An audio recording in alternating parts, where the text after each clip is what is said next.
Hello, everyone, and welcome to the next installment of the Galen Data Medical Device Innovation Webinar Series. My name is Abbas Talawala, and I'm the Chief Technology Officer of Galen Data, and I'll be your host today. Today, we're going to be hearing from Ann Vankrunkelsven, RA and QA Manager at Matrix Requirements, for a conversation on modernizing the product development toolsets to reduce risk and improve quality. We'll talk about modern tools that ensure regulatory compliance while improving efficiency across the entire product lifecycle. And we'll share some real-world examples of successful implementation of these tools in the medical device sector. But first, some housekeeping items and a little information on Galen Data. Galen Data provides an FDA-compliant cloud for medical device manufacturers. The Galen Cloud provides a configurable platform for device-to-cloud connectivity that is compliant to FDA, HIPAA, CE mark standards. We are ISO 13485 certified, and our product on AWS is HITRUST certified as well.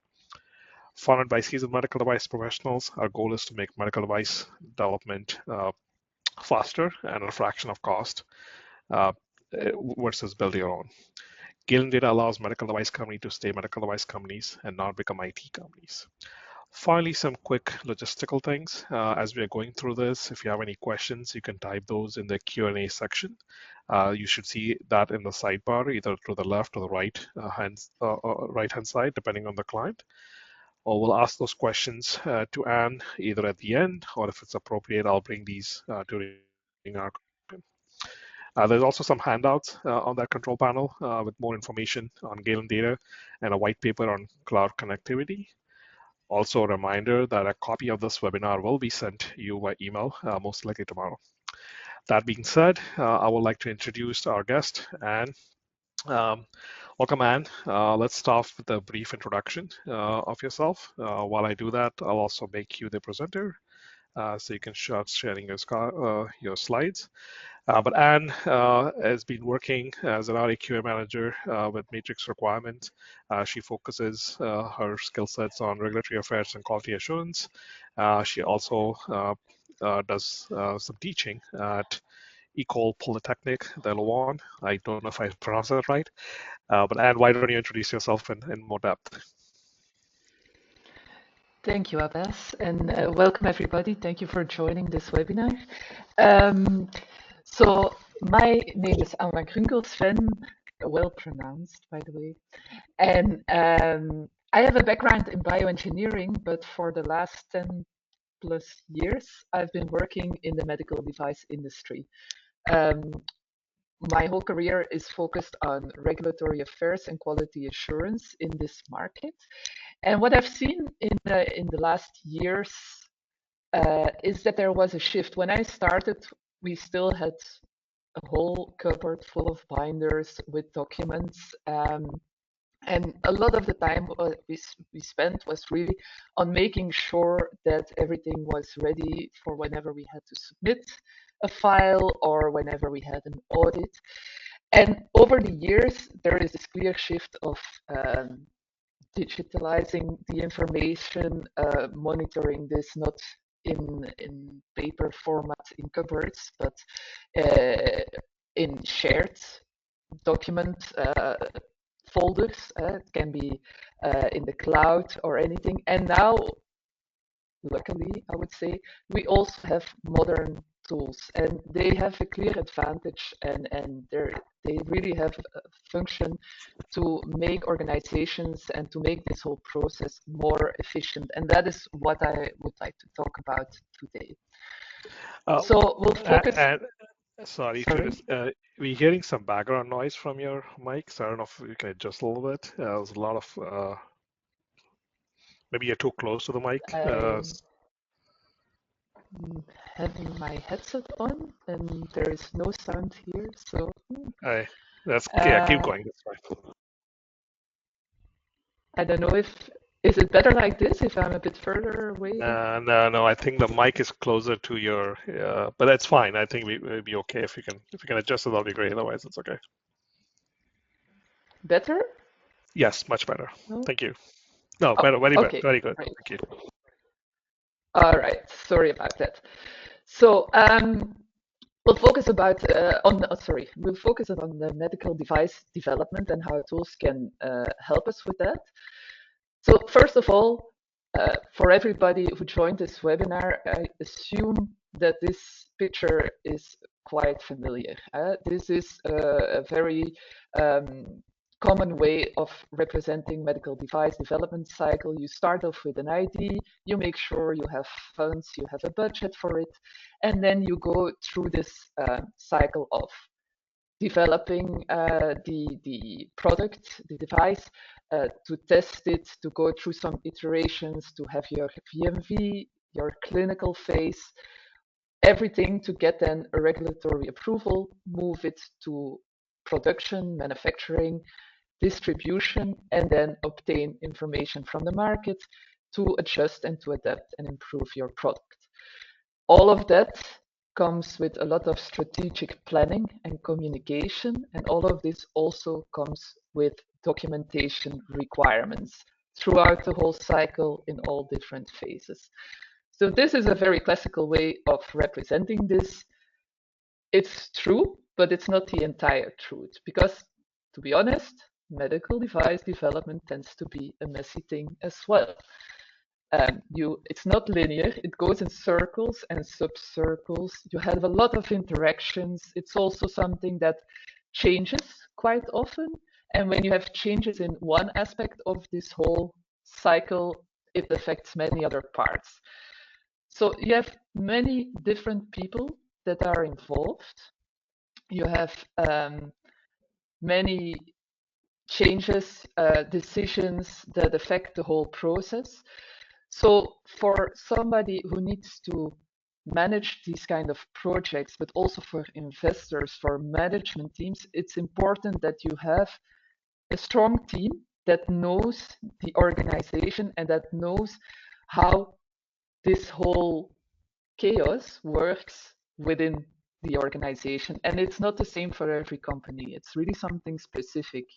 Even though requirements come from standards and regulations and so on might be the same, it just works differently within different organizations. So it's important that you have a team that knows the organization, that knows the project, and that knows the product that you're developing, but as well that this team is able to communicate and work together well.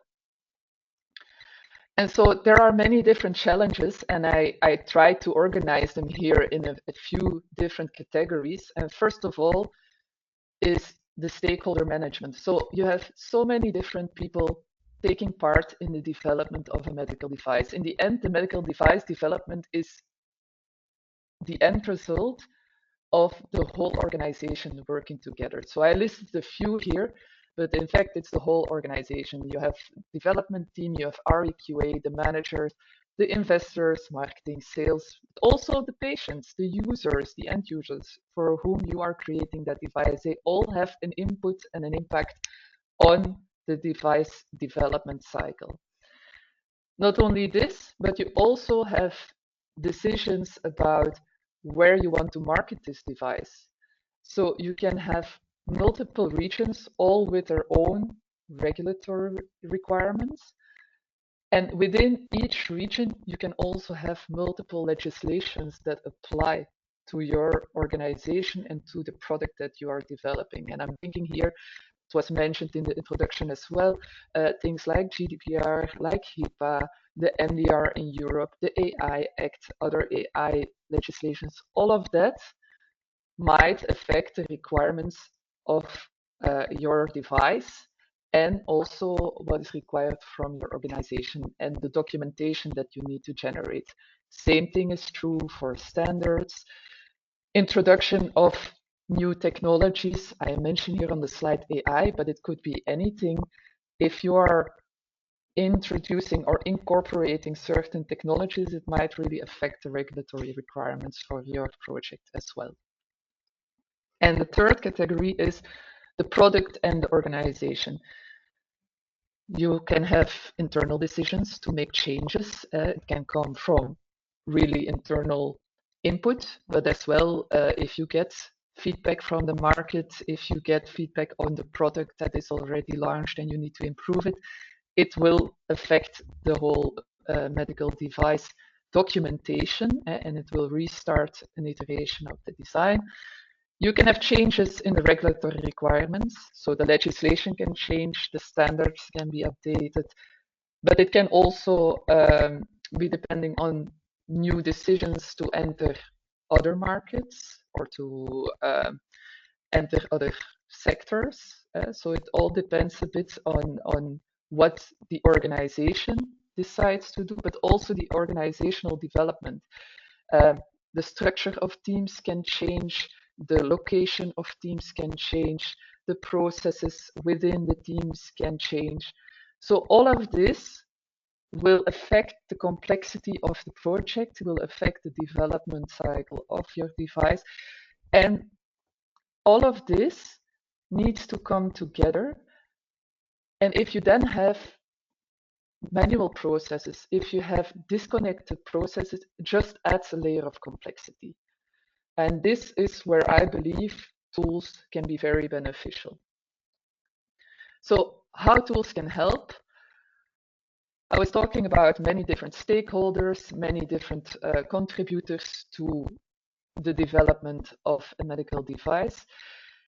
And all these different teams, if we want to talk in biology terms, they all have their own habitat. They all have their own environment in which they like to work. But in the end, what you need is to bring all of them together. And that's where a tool can help to create that one ecosystem where all the information is available, where it's also visible for the different teams, where it's clear that everything that people need to know is there, and that there is also a history. So there is one point where tools can help the efficiency within an organization and can help the project move forward in a more efficient way. Not only should the tool help the visibility and the access to information, when it also gives the possibility to work together to enhance that collaboration within the organization between the different teams, that is also a very important function for a tool. That is where it can really help an organization move forward, reduce the time that is being spent on a project, and also to reduce the risk of making mistakes.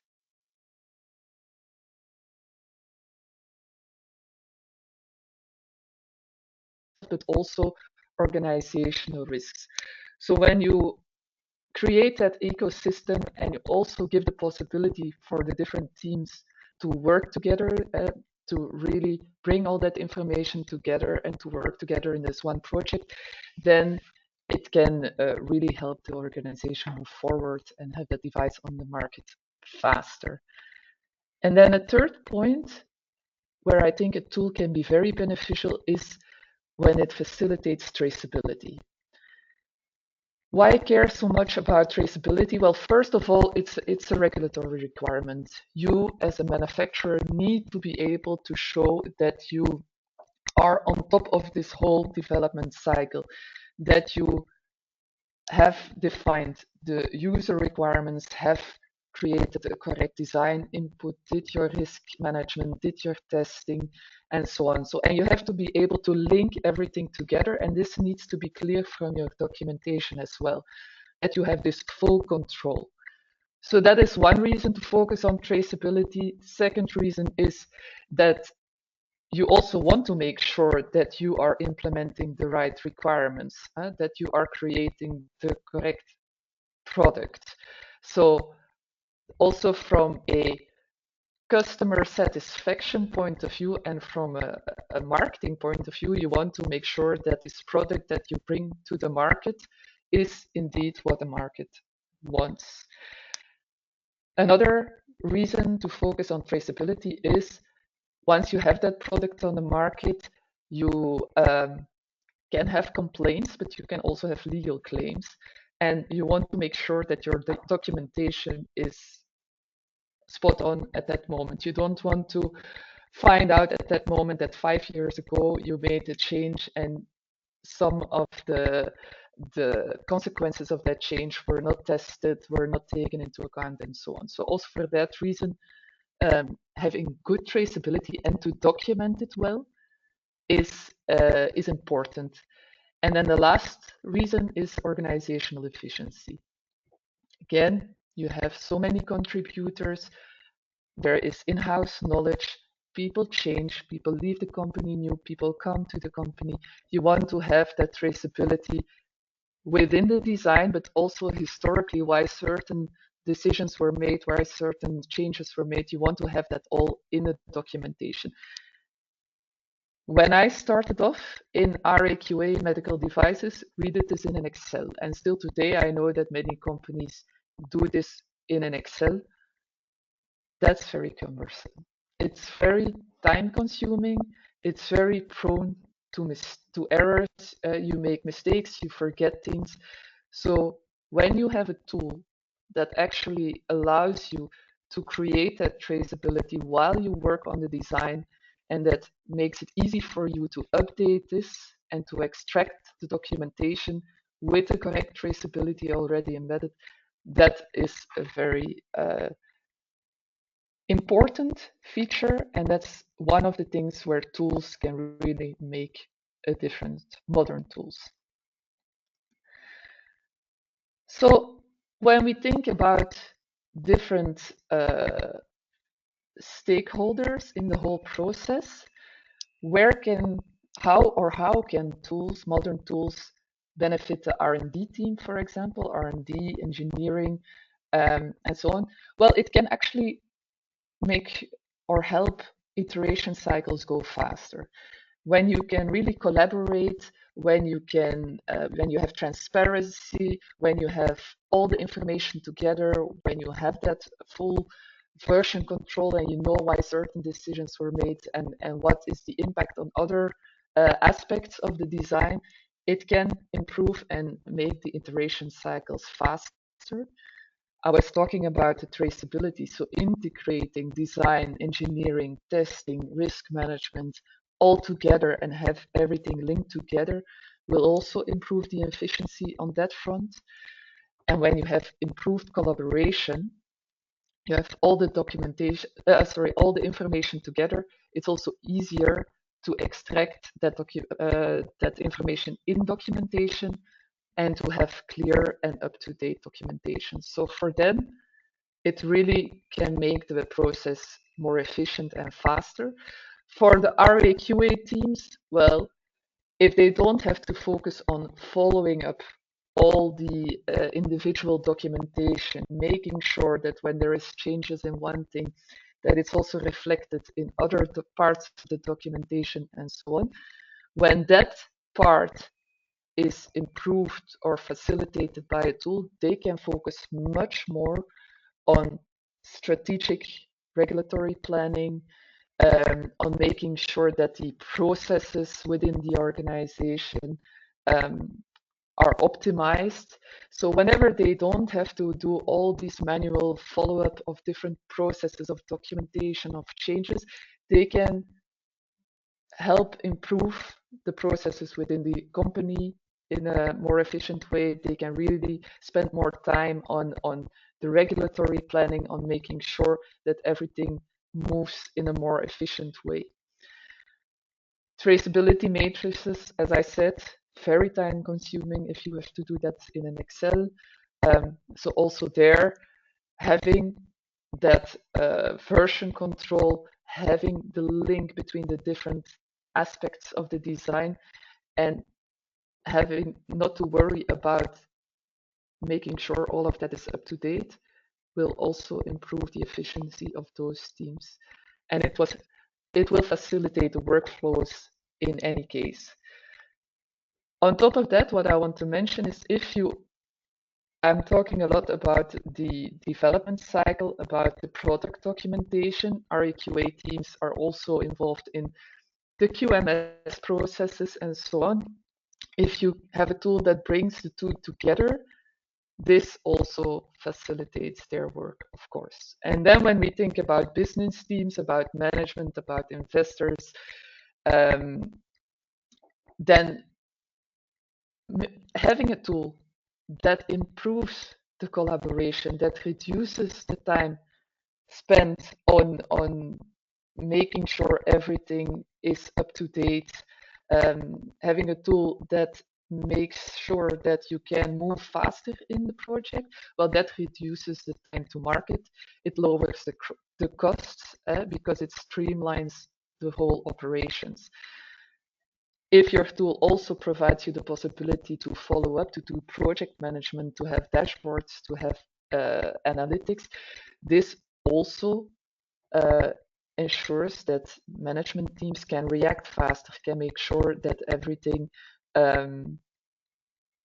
moves forward in a more efficient way. If there are resources needed, they can react and provide in a faster way. So that is also where a tool can really be beneficial. And of course, if you reduce the risks of making mistakes, if you improve the quality of the processes, if you can automate workflows and so on, you also reduce the risk of delays. And all of this also is beneficial for the reputation of your company. You can bring a better product to the market in a faster way. So when you think about a tool and you want to select a tool for your organization, what I think is important when we think about tools for improving medical device development is first of all to think about this requirements management. So a tool that can first of all enhance the collaboration to work on that information, but it can also show you the gap between the requirements coming from regulations, from standards, from markets, and the design itself. That will help you forward. And then this integration between design, risk management, testing, and so on to make sure that there are no gaps, that everything is covered, and that you can also follow up on this easily. That is one main area to focus on, that the tool can do that for you. Very similar is risk management. Risk management is a process that can take a lot of time, that really deserves quite a lot of focus from the team. But when the tool can help you show where there are still gaps, to ensure that all the risks are mitigated to a certain point, but also that these risk control measures are being tested, that you don't have to worry about creating that big risk table and ensuring that all the information in there is still correct, but a tool that helps you keeping all of that documentation up to date. That is also an important part of medical device development, and where tools can help you move in a more efficient way. Traceability, I already spent quite some time talking about it. So it's important to have good and complete traceability within your design. A tool that helps you with that, but also provides you with dashboards or a way to really ensure that there are no gaps. And if there are gaps, that you can easily detect them. That will help teams get through the project faster. Also, that traceability between risks and risk controls, what I just mentioned, also risk controls and testing, that's important.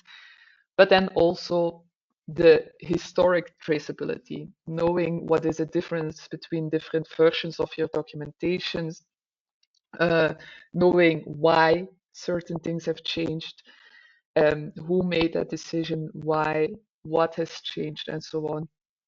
That is an area where modern tools are really superior to whatever we did in the past on paper with manual audit trail boxes. And so that's also linked to change management.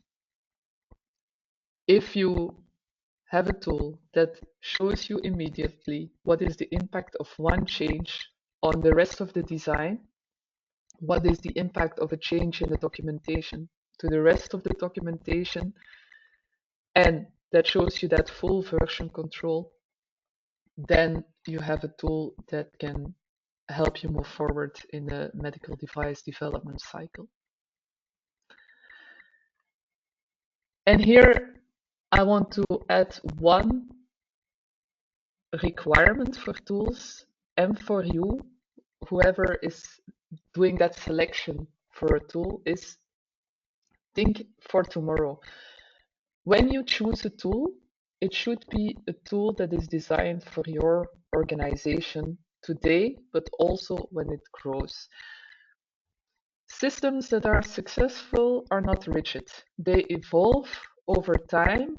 They work for the organization and the environment that they serve.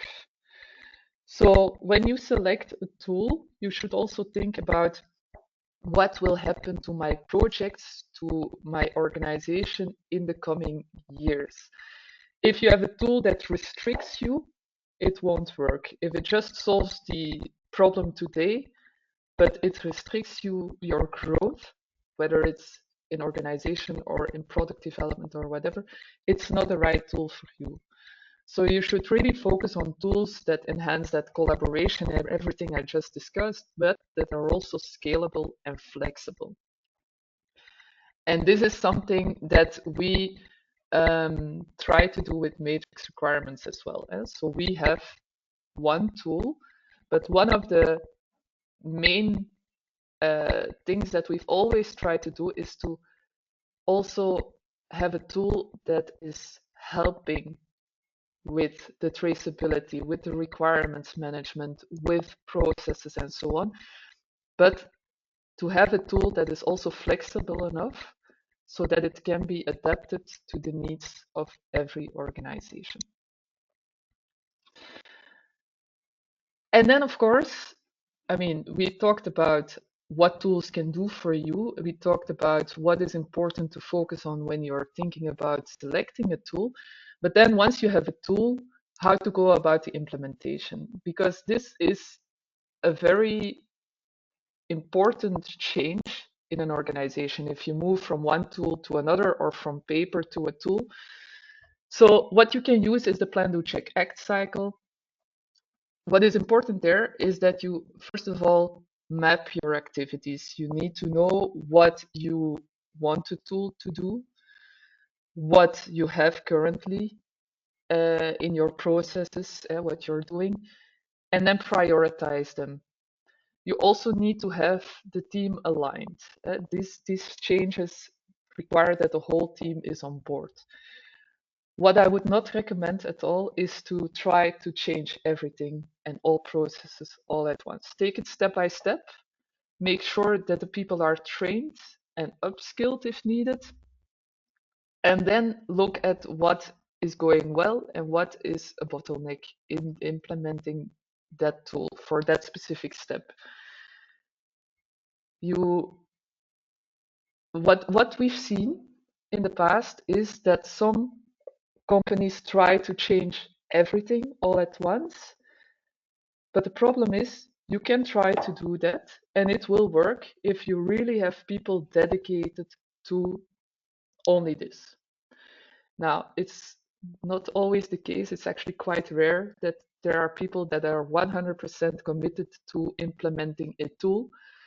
And even if they do, you still need to have the rest of the team that is still working on the development of your medical device.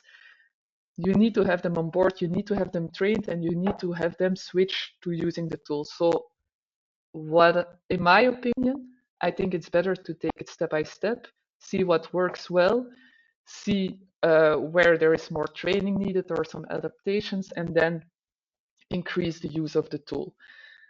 And then the last step of plan, do, check, act. Well, if you feel that some things in the way the tool works need to change, or in the way the tool is set up within your organization, because your project might have changed, your product might have changed, or your organization has changed, you need to adapt that. That's why it's important to have a flexible tool as well, so that you can adapt the way you use a tool to changes within the organization. So as a last point, I would like to talk about one of our customers at Matrix. They are called Byteflies. This is a Belgian company. They have a Class 2A wearable sensor, so they put their device on the European market. And they have used Matrix ALM, Application Lifecycle Management, and Matrix QMS. So they chose to have the whole package in the sense that they have a module for the product documentation and an eQMS.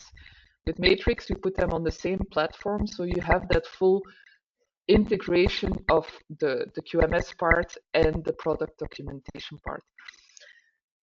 This company is a rather small team. They also try to move as fast as possible. There is close interaction between product owners, developers, and RAQA. And what they try to do is to really have everything on that same platform, and they succeeded. And what they found was that it was much easier to create that documentation. Also within audits, they could find the information much faster. And it was not depending on one person. It's not only RAQA that knew where to find the documentation. Actually, the full team was able to extract the documentation at any point.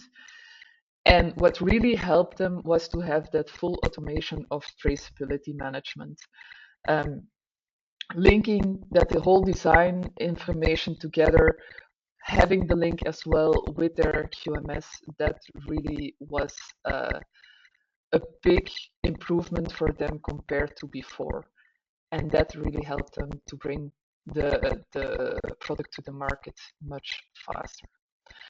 So I hope with this, I've given a good overview of what tools can do for you, what are the main focus points, what to think about when you're selecting a tool, and also how to approach the implementation of tools to help you with medical device development cycle, but also quality management system.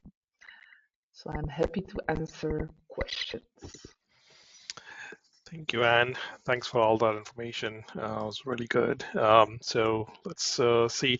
As we, if you have any questions, there should be, as I mentioned, a Q&A panel on the side. If you want to ask any questions to Anne, just type it in, and we'll go one by one. There's already a few questions already out here. So let me get those questions here. While I do that, the information on the screen, you have our contact information, Anne's contact information as well. So if you have questions following this webinar, you can directly reach out to her or reach out to us, and we'll put you in connect all of you. So here's some questions that have come in already. So Anne, you mentioned the four kind of areas around what to look for in a tool, right? So you mentioned requirements management, change management, risk, and then there was one more I forget. But one thing I didn't see there, and there's a question pertaining to that here, is around regulatory filing, I guess. So does this tool also should produce maybe parts or all of the, let's say, the technical file if you're filing in Europe, or the DHF, the design history file, as we call it in the FDA parlance? Should that be a hallmark of a tool to be able to also do some regulatory submissions easier? Well, what I believe is that when the tool, first of all, allows you to make that gap analysis between regulatory requirements, so FDA requirements, NDR requirements, HIPAA requirements, GDPR requirements, whatever is applicable to you, and the information that you have, it will already help you forward. If that tool, of course, provides you with certain templates that help you create your documentation, it's a big plus, I would say. However, templates are good. Nothing against templates. We also provide templates, but you have to realize that you still need to provide the content, the real content. The outline will help you forward, but the real content needs to come from you. And there, I think the tool should really help you to extract that content and add it to the documentation. So yes, I think tools can really help you there.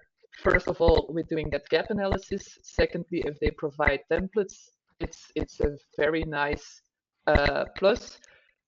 And then thirdly, if a tool allows you to extract the correct information into your documentation so that you don't have to worry whether or not what you are getting from the tool is the most up-to-date version, there I think it really helps you with your regulatory submissions. Cool, thank you. Something very related, very similar to that question, but more around ISO 1345 compliance. So the question is, should any ALM tool, or I guess it's more like this, does your ALM tool also help with the ISO 1345 compliance? And they specifically ask, give an example here that says, for example, ISO 1345 requires an independent reviewer. Does your tool support reviews, and does it offer independence or offer the independence of the review built into the system? There's a lot into it.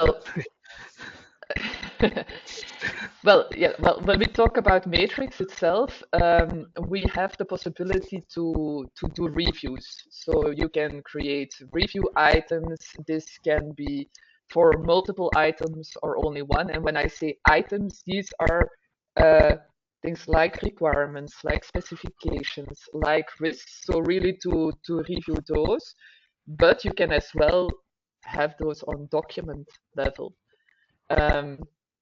So yeah, that is something you can do. You can also, within those pieces of information, indicate who should be the reviewer, who should be the approver, and so on, so that it's clear for whenever that review item is created, who should actually be the reviewer, and so on. So that is something that that can be done within the tool, and is important as well for any tool you would select. Thank you for that. The next question that came in was more general. So, what advice would you give a medical device startup evaluating their first ALM tool? Is cost the main thing to look at, or is it other aspects of the tool that are important, specifically for SAMD? So, this is specifically for SAMD development. It's a good question. Costs, of course, are a factor. If the tool is too expensive for you at this moment, of course, then it's not an option. But I think you should consider different things here. If you would not use a tool, what is the cost of that? Would you spend it on consultants? Would you spend it on maybe more people within the organization? Would you be as efficient as well in creating your documentation, in moving forward within your project to bring your device to the market? So I think those factors are more important than the cost itself, because in the end, when you go through the cycle and you have your certificate for your eQMS and you have your CE marking or your FDA approval, and you can bring that product to the market, that's where you want to end up. And if that takes 1 year longer or 2 years longer, the cost might actually be more significant than spending it on a tool that helps you go through that whole process more efficiently. The same thing for when we purely look at the quality management system. If you bring in a consultant to set up a quality management system, that's fine. But if you think in the long term, you as a manufacturer also want to own your quality management system. You want to be able to adapt it, you want to be able to work with it. And that will also cost you time, resources, whatever, if you don't do that from the start. So maybe it's better to, I'm not nothing against consultants, and they can help you and so on, but a tool can support the whole organization taking control of the process on the long term. Got it. Next question is, what are some of the challenges you have seen when companies transition from traditional systems like paper-based to some modern tools, and how have they overcome those? I think the biggest challenge is that people don't always realize the effort it takes to make any change in an organization, really. So to implement a tool. They go through the effort of selecting the tool, evaluating the tool, they decide to go for a tool, and then it gets stuck. Because it takes time and it takes quite a lot of effort to implement the tool. And that's why in my slide about implementation, I said take it step by step. Don't try to change the world all at once. I think that's a very important message. If you try to do everything in that tool, then you really need somebody that is 100% focused on it. But most of the time, companies don't have that person ready to spend just only time on implementing the tool. So I think there, what is important is to define your priorities and take it step by step and make sure that you have the whole team working with the tool. Because if half of the team does not use it, then again, it will delay the full implementation and you risk that somewhere people just don't want to use the tool. And I realize that it's quite dark in here. Let me just get a little bit more light. Sorry, better. Yeah. Um, yeah. I guess a similar question from a regulatory aspect of, especially global regulatory aspect of it. The question is, in your experience, what are the key regulatory pitfalls, especially when working with global markets? Well, what is quite challenging is to understand the differences and the similarities between regulatory requirements in different markets. Um, that's in general, not talking about the tool at this moment. When you want to enter multiple markets, some of the requirements will be similar, some will be identical, and then you have differences. And understanding how they relate to each other, what part of your documentation can be the same, and where do you need separate or adapted versions of the same kind of document, that is actually not an easy job, especially because those requirements also tend to evolve over time. And when we think about what tools can do then to help you with that, to overcome those difficulties, is if you have those gap analysis and if you have a way to indicate document per document or requirement per requirement, what is applicable for which market, only one market, two markets, all of them, and what is specific to certain markets, then you can really create your documentation for all the different regulatory submissions. Another thing that is a challenge, but it's also one of the interesting aspects of RAQA, is if you want to have a certain order to get your approvals, because an approval in one market might actually open the door for another market. I was talking about, let's say, reducing the manual follow-up and so on for RAQA teams to have a regulatory strategy, to have time to do that. Well, that's where it comes in, because then they can really focus on what is required for which market, which approval might actually be beneficial for another one, and so on. And these are things that are also super important, but might sometimes be pushed back because of all the manual work that our AQA teams have to do. Sure. The next question is, how does ALM tool help with post-market surveillance? It seems we spend a lot of time in post-market surveillance, but there's no real effective way of handling that. Well, if we think about ALM as a tool where we put all the information regarding to the product together, the post-market surveillance information, whether it comes from your clinical evaluation, whether it comes from complaints about your specific device, whether it comes from monitoring databases and so on, all of that will have, let's say, will trace back to the design of your device.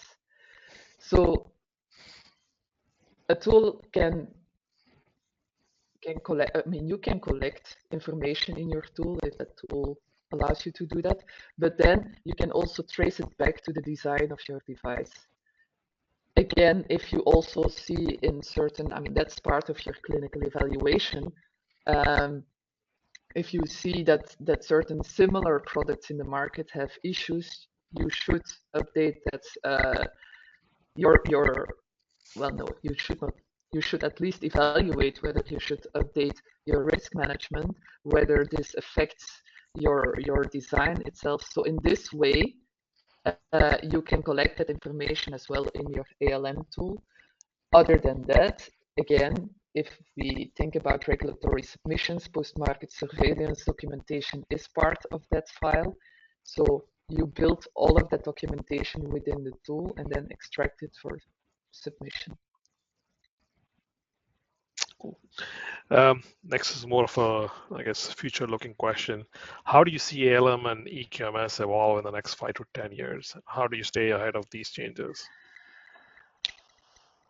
Well, if we think about standards itself, so requirements coming from standards in general, they are reviewed every 5 years. Sometimes they are updated, sometimes not. I don't think that if we just look at 13485, which is still the golden standard, that there will be huge changes.